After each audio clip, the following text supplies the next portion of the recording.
Siyempre, all-time favorite, Lara, calamansi, and cutlery. Lalabas na ang hinapag nilang pagkain para sa atin. Amazing! Wow! Oh my goodness! Chicken in Allah! Chicken inasal. Amazing! Liempo. Ay, wow! Thank you so much! Ano pong pangalan nila? Charity. Wow! Thank you po! Thank you so much! Guys, look! Looks so delicious! Siyempre guys, tawag nito, hindi lang dapat maganda sa mata. Kailangan maganda rin sa dila. So, tikman na natin ang chicken inasal at sizzling liempo ng Front Yard Food House. Sizzling liempo, chicken inasal, and the gravy. Oh my goodness. Let's go, guys! Let's go. Alright, guys. Alin ba ang muna natin titikman? Siyempre, itong sizzling liempo. Alright? Kasi itong chicken inasal, guys, basically, napaka-common. Pero tingnan natin ha. Common ang chicken inasal, pero hindi common ang lasa. Alright? So, dito muna. Amazing! Oh my goodness. Diyos ko. Kaya pa mong kulay na talaga balo mo ng manyaman eh.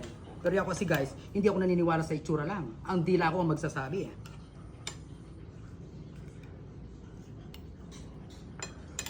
Ayan, sarap.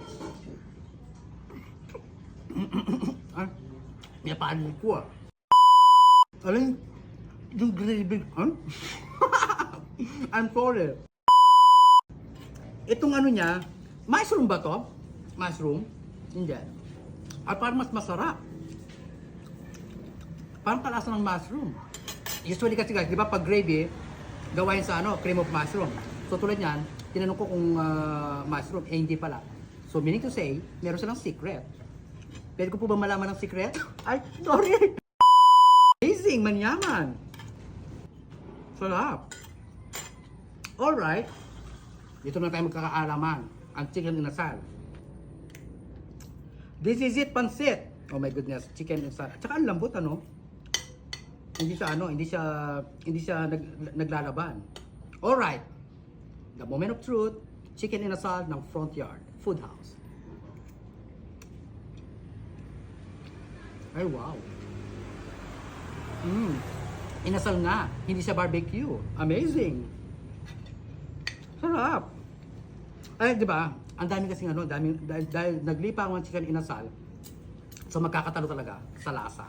Perfect. Perfectly amazing. I love it.